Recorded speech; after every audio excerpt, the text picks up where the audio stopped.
Bapak Ibu, saudara-saudara yang dikasihi Tuhan, kita akan memulai ibadah kita pada pagi hari ini. Mari kita siapkan hati kita, biar kita memberi waktu kita ini sungguh-sungguh hanya untuk Tuhan. Kita tinggalkan segala masalah yang ada untuk sementara, dan kita akan memuji Tuhan dengan hati yang penuh damai. Haleluya. Mari kita buka ibadah kita buka dengan doa. Allah Bapa kami yang bertahta di dalam kerajaan surga, terima kasih ya Tuhan, karena Engkau telah mengantarkan kami ke rumah-Mu ini dengan keadaan sehat, keadaan tidak kurang satu apapun ya Tuhan.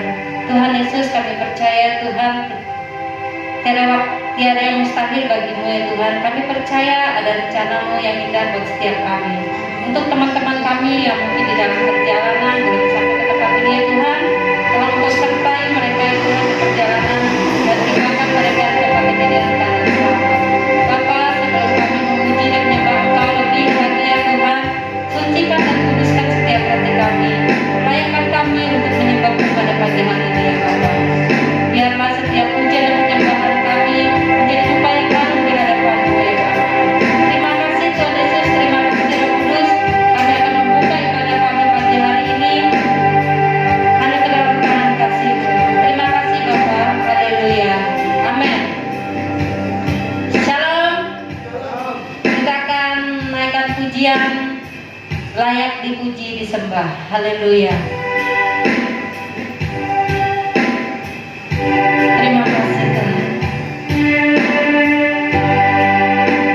Biarlah setiap makhluk di bumi ini ya Tuhan, yang bernafas ya Tuhan, memuji Engkau pada pagi hari ini ya Bapa.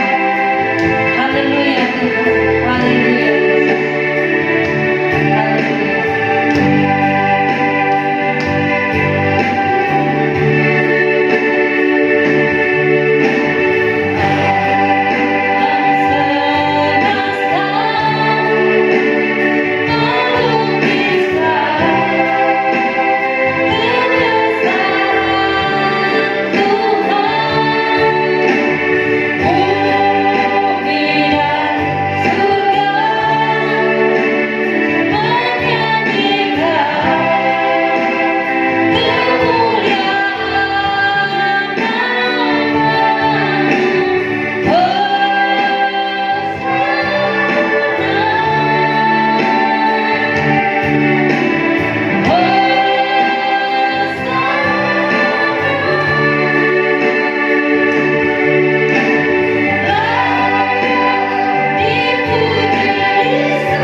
Saat ini kami ada dalam hadirat Allah.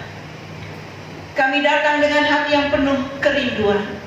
Rindu memuji Engkau, rindu menyembah Engkau, rindu mendengar firman Allah, rindu mengalami lawatan Tuhan dalam kehidupan kami. Rindu dikuatkan oleh kuasa Tuhan.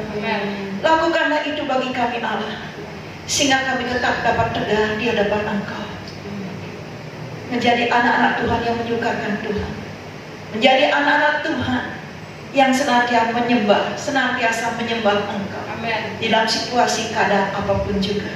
Amen. Karena Roh Allah menguatkan kami. Kiranya ibadah kami pada pagi hari ini Allah, ibadah yang pertama ini Tuhanlah yang memberkati kami. Amen. Karena anak-anak Tuhan yang sudah mempersiapkan diri untuk melayani Engkau, mereka sudah menyerahkan hati hidup mereka dan mempercayakan hidup mereka akan dipakai oleh Engkau pada pagi hari ini. Sehingga ibadah ini Tuhan penuh kemuliaan Allah. Jemaat Tuhan yang hadir semua diberkati oleh Tuhan. Amen. Baik yang melayani maupun yang dilayani. Amen. Tuhan kuduskan ruangan hati kami. Tuhan kuduskan ruangan ibadah ini. Segala kuasa-kuasa yang coba mengganggu ibadah kami, kami tolak, kami patahkan di dalam nama Tuhan Yesus. Kami mengimani kuasa Tuhan, suasana surga menguasai ibadah kami. Terima kasih Tuhan Yesus. Dan pagi hari ini kami buka ibadah ini di dalam nama Tuhan Yesus. Mari kita katakan bersama-sama. Amin.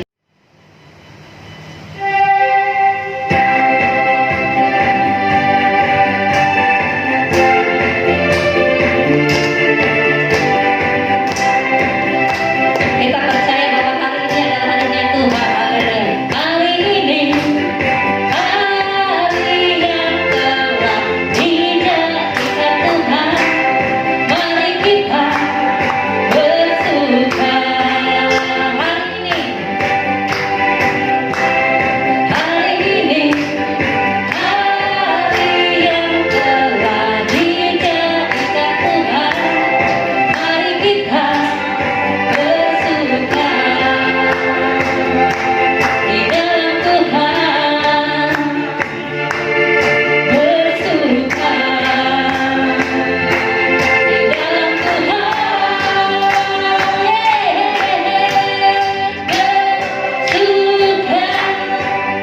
bersuka dalam Tuhan, mari bersuka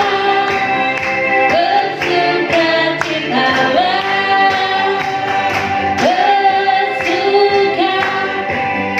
bersuka dalam Tuhan, orang bersuka citalah. Katakan seperti wanita mengurapi Tuhan. Haleluya.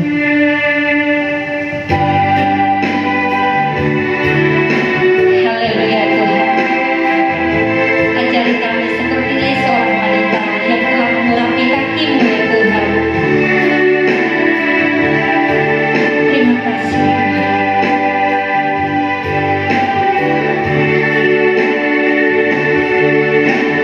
Seperti wanita mengurapi-Mu, menangis di bawah kaki-Mu. Demikian hidupku mengasihi-Mu. Yesus, Engkau baik bagiku. Seperti wanita mengurapi Tuhan. Seperti wanita mengurapi-Mu, menangis di bawah kaki-Mu. Demikian hidupku mengasihi-Mu. Yesus, Engkau baik bagiku. Sampai akhir ku menutup mata, ku tetap setia menanti janji-Mu. Sampai ku dapatkan mahkota kehidupanku, ku tetap setia untuk melayani-Mu. Inilah doa dan iman kami bersama-sama. Bukan hanya sampai hari ini, tetapi sampai kami menutup mata. Kami mau setia kepada-Mu. Kami mau setia menyembah Engkau, melayani Engkau. Kami mau setia mendengarkan firman Allah dan melakukannya. Terpujilah nama Tuhan. Berfirmanlah Engkau bagi kami pada pagi hari ini Tuhan. Karena kami yang sudah hadir dalam rumah Tuhan siap diberkati oleh Engkau melalui kebenaran firman-Mu. Dan kami sambut, kami terima kebenaran firman Allah pada pagi hari ini. Dalam nama Tuhan Yesus, bersama-sama kita katakan, amin. Puji Tuhan. Terima kasih Tuhan. Puji Tuhan Bapak Ibu dan kasih Tuhan. Ini suara. Oh, ini.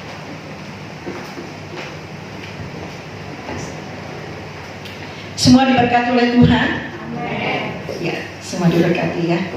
Kenapa tadi nggak ada yang mau bersaksi ke depan? Belum waktunya? Atau mungkin waktunya memang belum tepat? Saya yakin kedepannya akan ada kesaksian-kesaksian yang indah daripada Jemaat Fajar Baru.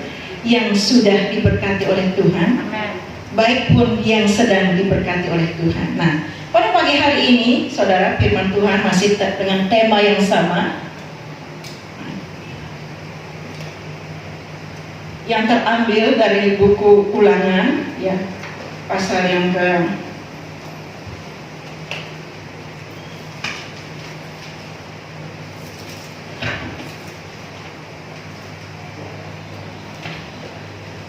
tema kita di bulan November ini masih sama, Ulangan pasal 6 ayat yang ke-12, yaitu jangan melupakan Tuhan. Nah, pagi hari ini saya akan menyampaikan dari tema ini, yaitu mengambil subtema, yaitu jangan lupa Tuhan, jangan lupakan firman-Nya. Amin, saudara. Jangan lupakan Tuhan, jangan lupakan firman-Nya. Mari kita akan melihat, saudara, apa kata firman Tuhan tentang Tuhan Yesus. Kita akan melihat dalam 1 Korintus, ya, 1 Korintus dengan singkat saja, ya.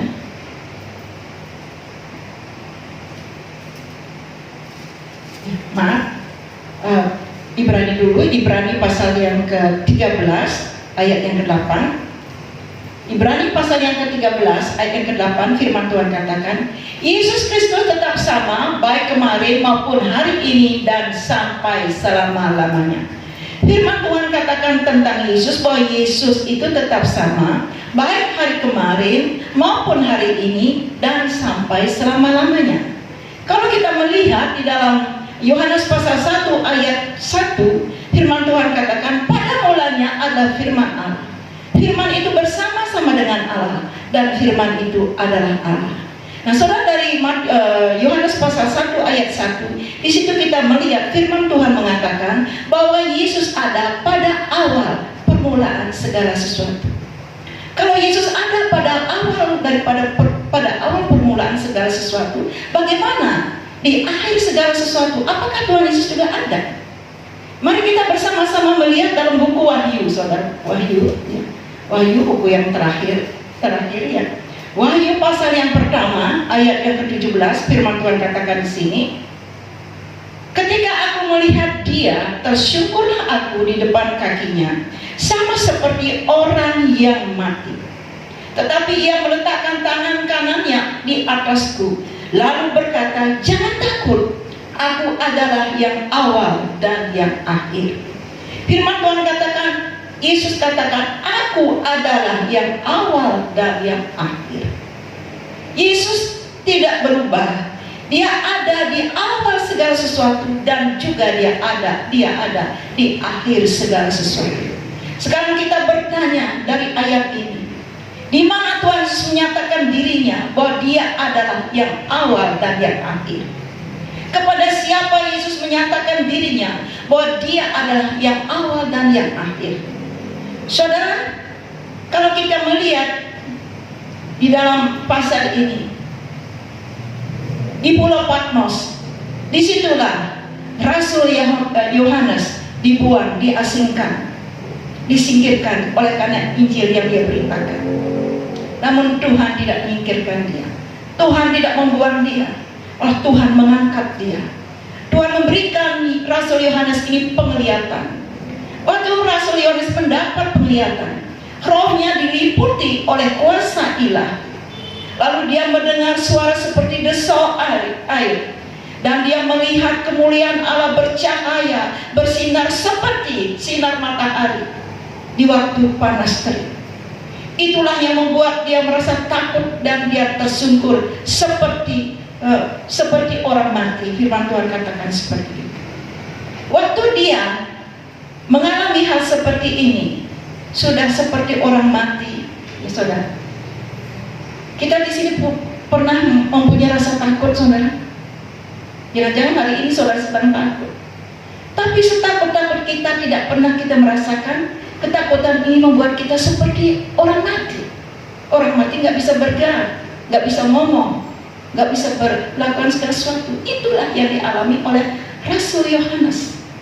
Ketika dia mengalami hal seperti ini, merasa takut seperti orang mati, lalu Tuhan Yesus mengulurkan tangannya dan menjamah dia, meletakkan di atas dirinya, dan Tuhan Yesus katakan, jangan takut, aku adalah yang awal dan yang akhir.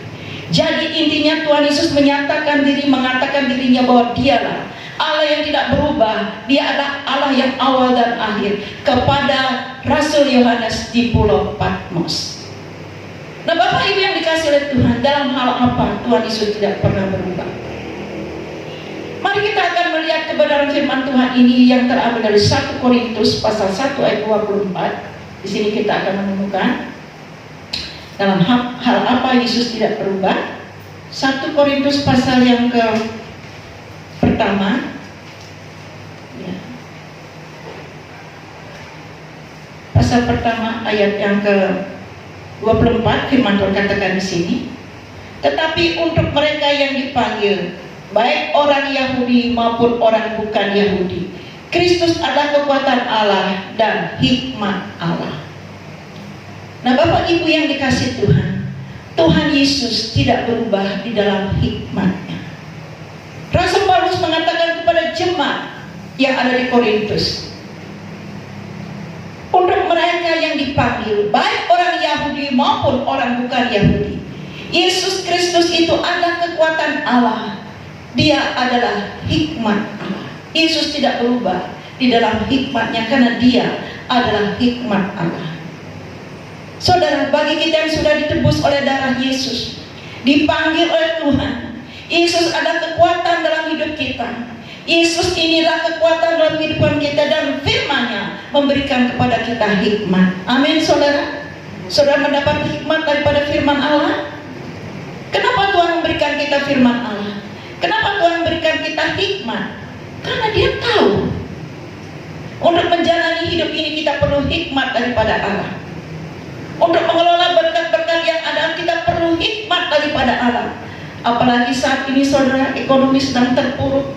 Kita harus berhemat dan juga berhikmat di dalam mengelola berkat-berkat yang kita ada, yang Tuhan berikan kepada kita.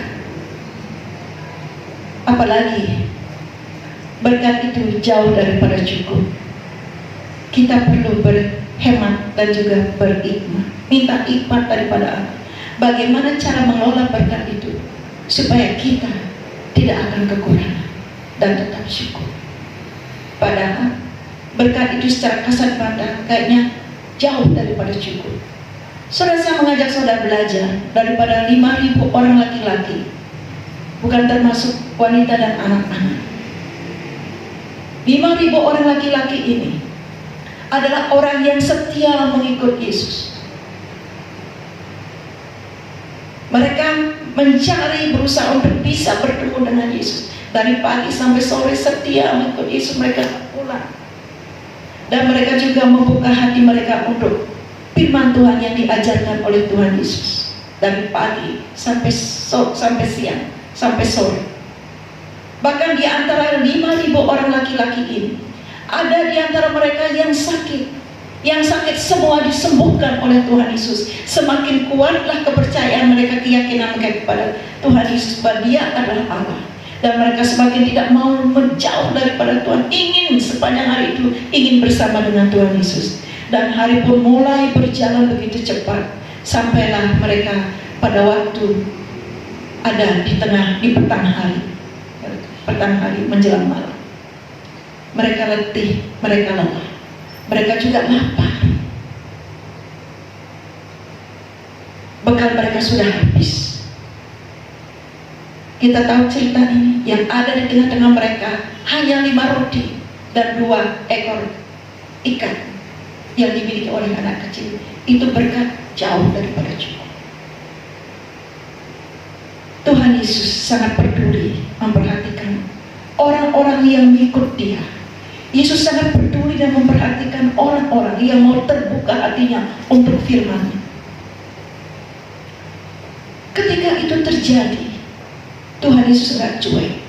Tuhan Yesus tidak menyuruh mereka pulang atau menyuruh mereka pergi untuk mencari makan. Tapi Yesus menyuruh murid-muridnya agar murid-muridnya menyuruh 5.000 orang itu duduk tenang. Akhirnya mereka duduk dengan tenang. Sekalipun lelah, perut lapar, makanan gak ada, hari sudah petang. Mereka gak ribut, mereka gak berisik. Mereka nggak marah, mereka nggak ramai, duduk dengan tenang. Lalu apa Yesus lakukan? 5 roti 2 ikan sudah ada di tangan Yesus. Yesus mengucapkan berkat, berdoa, mengucap syukur kepada Bapa di surga atas berkat yang jauh daripada cukup ini.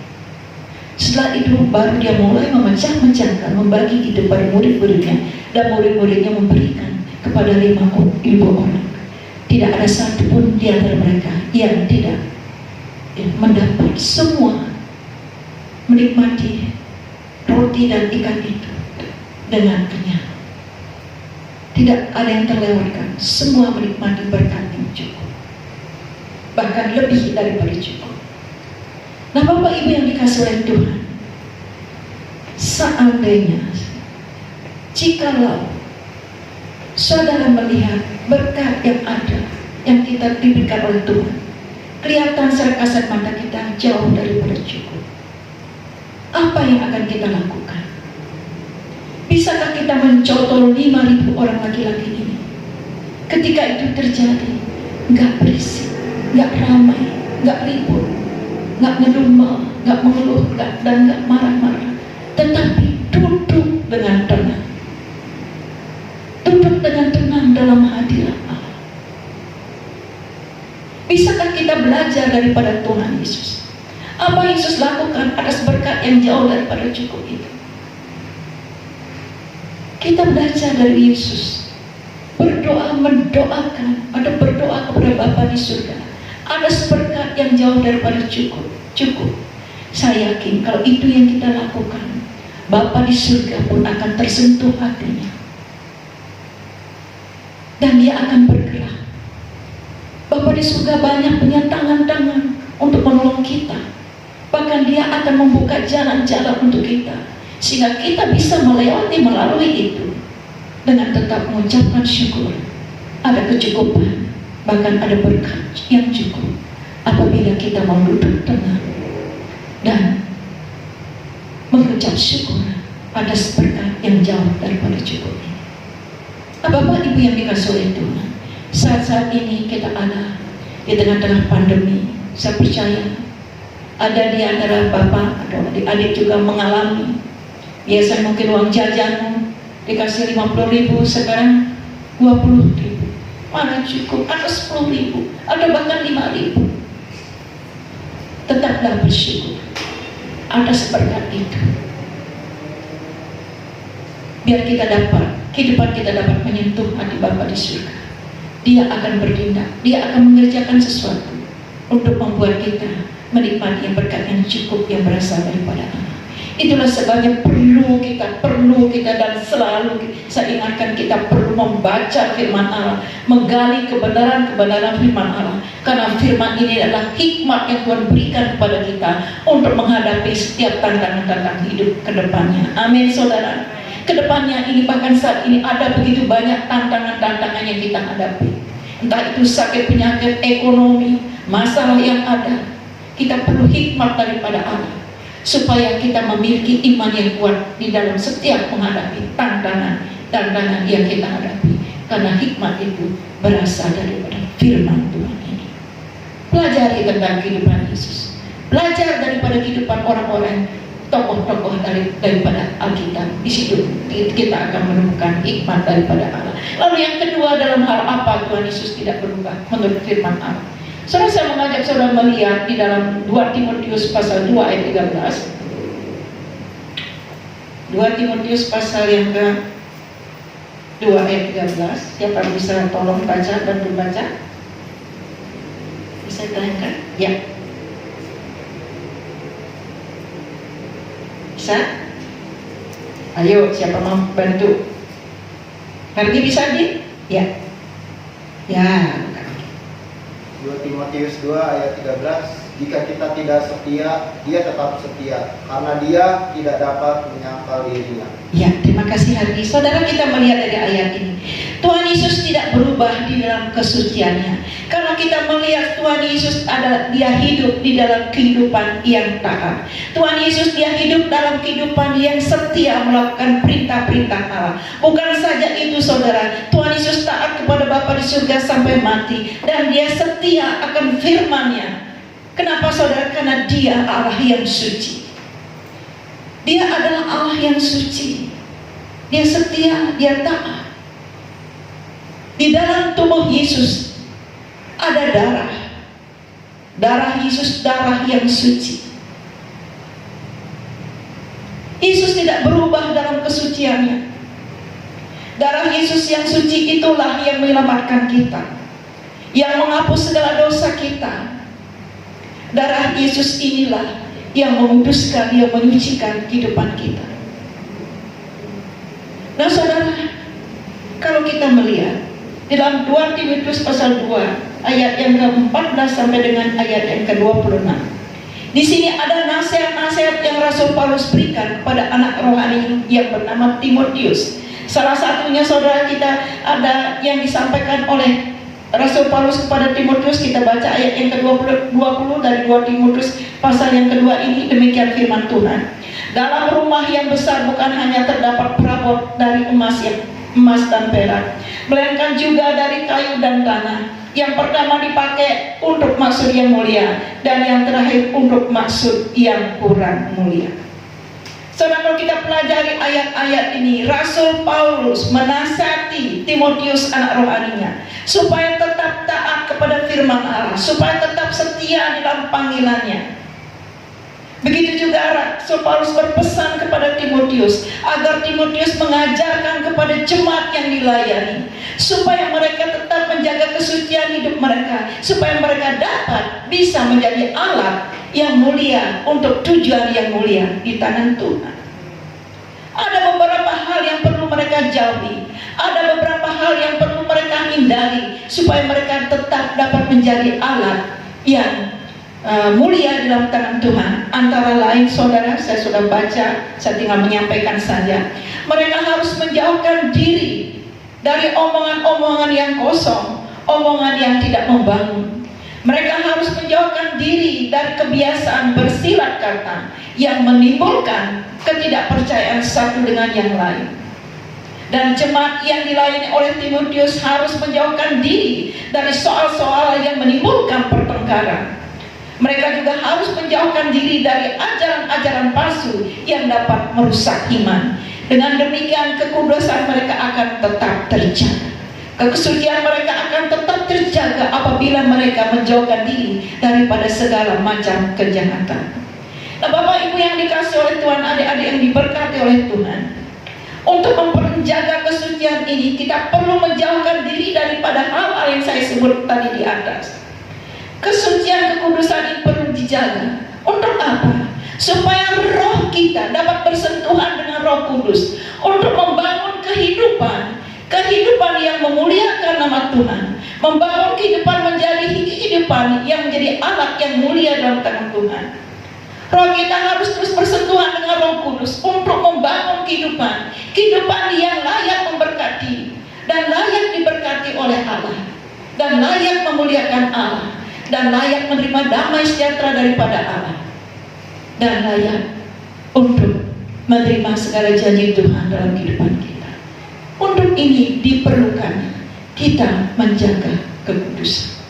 Itulah sebabnya saudara, kita harus tetap roh kita harus tetap bersentuhan dengan Roh Kudus supaya kita dapat membangun kehidupan yang layak di mata Allah, layak diberkati, layak menerima berkat daripada Tuhan. Kenapa saudara? Karena Yesus adalah suci. Dia tidak pernah berubah dalam kesucian. Dan kita juga harus tetap menjaga kekudusan hidup ini. Lalu yang ketiga saudara, Tuhan Yesus tidak berubah di dalam kuasanya. Yohanes pasal 17 ayat yang kedua, Yohanes pasal yang ke-17 ayat yang kedua, firman Tuhan katakan di sini, sama seperti engkau telah memberikan kepadanya kuasa atas segala yang hidup, demikianlah pula ia akan memberikan hidup yang kekal kepada semua yang telah engkau berikan. Bapak Ibu yang dikasihi oleh Tuhan, di sini kita melihat Yesus tidak berubah tidak pernah berubah di dalam kuasanya, karena Dia adalah Allah yang berkuasa atas segala hidup. Ada segala yang hidup. Dia berkuasa atas hidup kita. Kita semua tahu. Dan Dia juga berkuasa atas segala doa yang kita panjatkan kepada Tuhan. Saya mengajak saudara melihat di dalam Matius pasal yang ke-8 ayat yang ketiga. Kita melihat di sini saudara, Matius pasal yang ke-8 ayat yang ketiga. Di sini buktikan bahwa Tuhan Yesus itu ada Allah yang berkuasa atas doa kita. Matius pasal yang ke-8 ayat yang ke-3. Saya baca dari ayat yang kedua ya.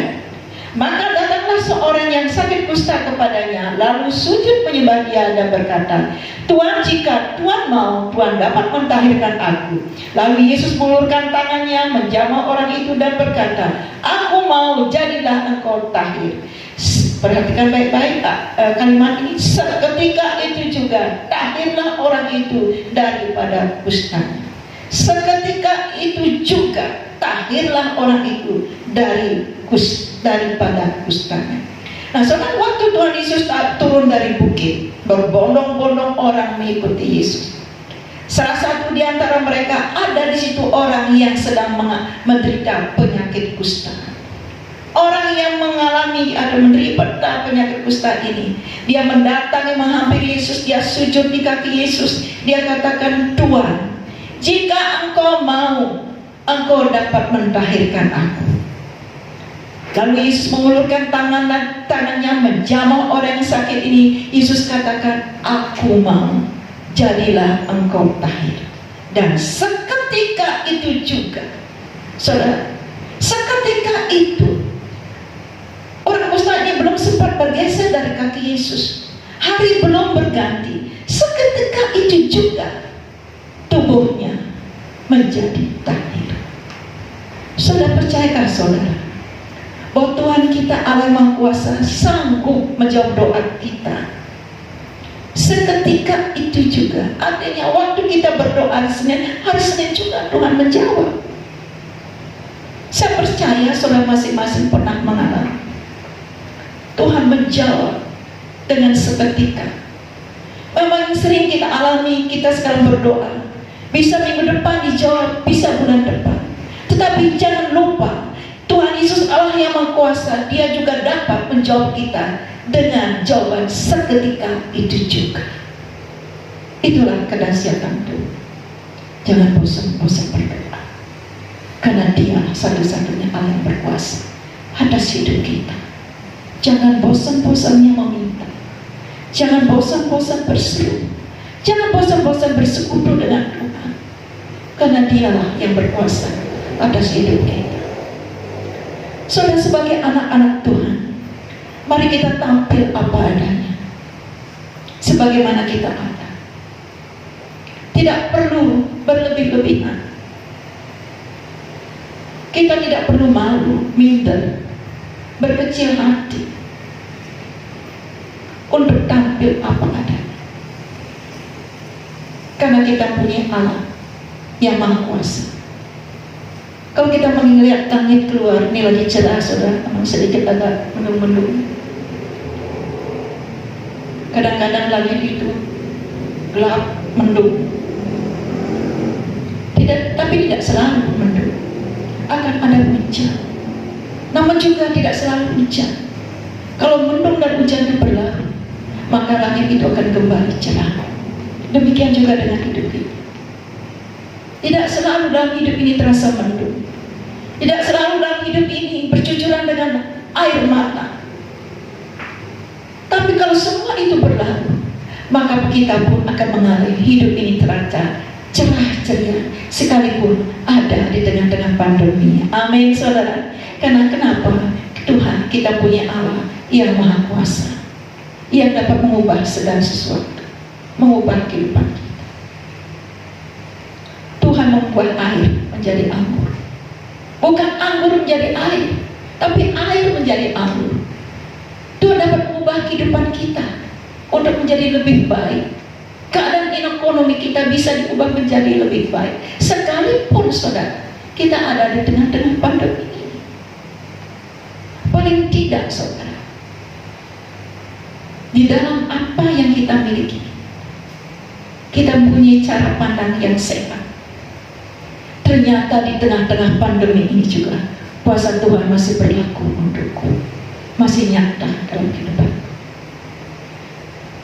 Tuhan dapat mengubah yang pahit menjadi manis, bukan yang manis menjadi pahit. Bisa saja itu terjadi. Bukankah kita semua merindukan ada perubahan yang pahit menjadi manis, ada perubahan air menjadi air. Dia berkuasa melakukan itu karena firman Tuhan juga katakan, saudara, bahwa Tuhan yang meninggikan, Tuhan juga merendahkan, dan juga Tuhan merendahkan, Dia juga akan meninggikan. Hidup kita, di atas hidup kita ada kuasa Allah. Dia berkuasa atas hidup kita. Saudara, tadi saya singgung yang pahit bisa bikin manis. Saya tutup dengan kesaksian Naomi. Dia meninggalkan tanah Yehuda. Dia meninggalkan rumah ibadah yang ada di tanah Yehuda. Dia meninggalkan teman-teman seiman yang ada di Yehuda. Dia pergi ke negeri Moab. Kelihatannya bagus, kelihatannya menyenangkan di Moab, karena di situ berlimpah berkat secara lahiriah atau jasmani seperti itu. Ternyata selama dia ada di Moab, dia mengalami kesulitan-kesulitan dalam hidupnya. Bukan hanya kesulitan itu akhirnya saudara membuat hidupnya menjadi pahit.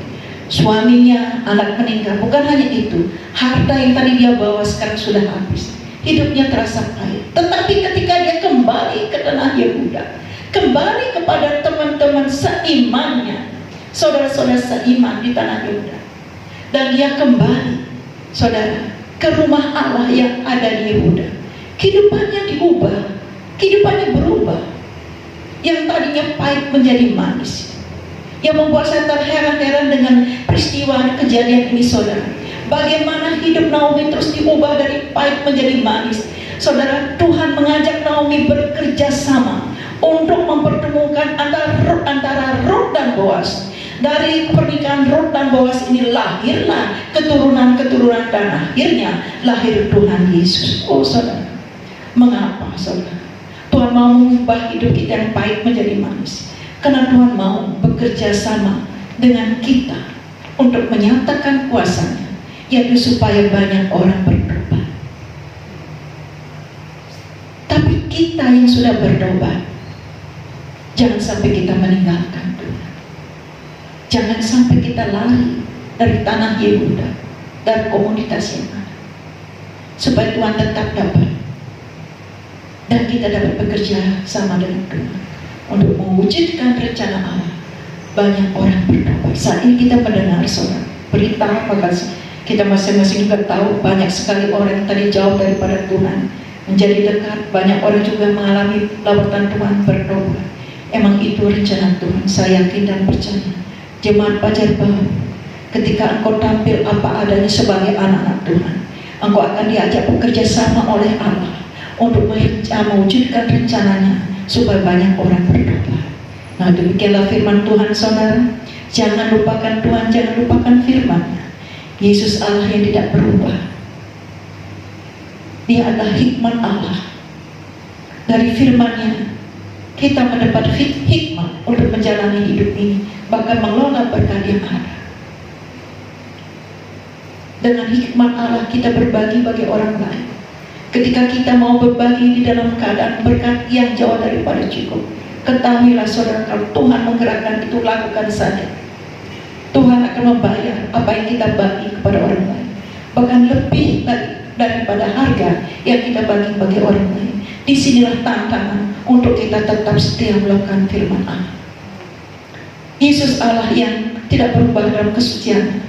Di tengah-tengah pandemi ini tetap kita jaga kekudusan hidup kita, agar roh kita tetap dapat bekerja sama dengan Roh Kudus, sehingga terbangunlah kehidupan yang memuliakan nama Tuhan. Yesus tidak pernah berubah kuasa. Dia berkuasa atas doa-doa yang kita panjatkan. Jangan bosan sama malas berdoa, apalagi doa di hari Selasa. Saya sangat diberkati. Saya yakin jemaat yang mengikuti doa pasti diberkati oleh Allah. Dia berkuasa atas doa-doa kita. Dia berkuasa atas hidup kita. Dia mau bekerja sama dengan kita untuk menyatakan kuasanya, rencananya, agar terjadi pertobatan di masa-masa pandemi ini. Mari kita berdoa bersama-sama. Haleluya, haleluya Yesus Tuhan. Kami yakin dan percaya kepadamu Tuhan. Tuhan Allah kami, firman-Mu mengatakan Engkau tidak berubah. Engkau tidak akan berubah. Kasih-Mu tidak akan berubah dalam kehidupan kami Allah. Engkau akan selalu setia memberikan kepada kami hikmat di dalam menjalani hidup ini. Engkau akan selalu menolong kami Tuhan menjaga kekudusan hidup ini, sehingga terbangunlah kehidupan yang muliakan Engkau. Tuhan, Engkau tidak pernah berubah dalam kuasa-Mu. Engkau lah yang menjawab setiap tantangan hidup kami, menjawab setiap doa kami. Dan Engkau lah Tuhan akan terus memakai kami untuk mewujudkan rencana Allah dalam dunia ini, sehingga terjadi pertobatan. Tuhan memberkati firman-Mu, Tuhan memberkati jemaat Fajar Baru, Tuhan memberkati umat-Mu, Tuhan memberkati gereja-Mu. Dalam nama Yesus kami bersyukur. Haleluya. Amin. Puji Tuhan. Bagi dan tempat saya kembalikan pada waktu. Haleluya. Kemuliaan hanya bagi nama-Mu Tuhan.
Engkaulah Raja di atas segala raja. Segala kemuliaan bagi nama Tuhan. Segala kuasa milik-Mu Tuhan. Dan kuasa itulah yang membentengi kehidupan kami. Terima kasih Tuhan. Kuasa-Mu melalui Roh-Mu, Engkau sudah memimpin ibadah kami, ibadah yang pertama hari ini, dari awal sampai akhir ibadah ini. Di akhir ibadah ini, kami mohon kepada-Mu, berkatilah jemaat-Mu yang sakit, berkatilah mereka yang lemah, berkatilah mereka yang lemah dengan kekuatan, kesehatan dari Allah. Hanya Engkau lah yang berkuasa untuk melakukan itu. Itulah sebabnya kami memohon kepada-Mu. Terima kasih Tuhan. Bapak Ibu yang dikasihi oleh Tuhan, angkatlah kedua tangan-Mu di dalam Engkau mengangkat tangan. Pandanglah Dia yang sedang memberkati hidupmu, sehingga kau akan pulang dengan damai yang daripada Allah. Buat teman-teman kita yang tidak bisa hadir pada hari ini, kiranya doa kita bersama saat ini, Tuhan pun memberkati mereka. Di lain kesempatan nanti, gereja ini akan terbuka untuk semua jemaat. Inilah iman kita bersama-sama. Ketika kita menghadap Allah di akhir ibadat ini, ada begitu banyak keinginan permohonan kita yang kita mau sampaikan kepada Allah. Tuhan tahu sebelum kita memohon. Tuhan mengerti sebelum kita berbicara. Biarlah Dia akan melakukan sesuai dengan apa yang mau Dia lakukan dalam jemaat. Jemaat Fajar Baru yang diberkati oleh Tuhan. Karena Dia yang memiliki umat yang kita layani. Sebab itu, karena Engkau telah mengangkat tanganmu untuk menerima berkat Allah, sekarang pulanglah dengan damai sejahtera daripada Allah Bapa di surga, cinta kasih daripada Tuhan Yesus menyertai saudara, dimampukanlah oleh Roh Kudus, sehingga engkau tidak melupakan Tuhan dan firman-Nya yang penuh kuasa, yang suci dan yang tidak pernah berubah, yang ada sumber hikmat kita. Dan di dalam nama Tuhan Yesus, dengan pimpinan Roh Kudus, kita terima segala hikmat daripada Allah, mulai sekarang dan sampai selama-lamanya. Hikmat itu menyertai kita. Dan naikkan pujian Bapa, terima kasih.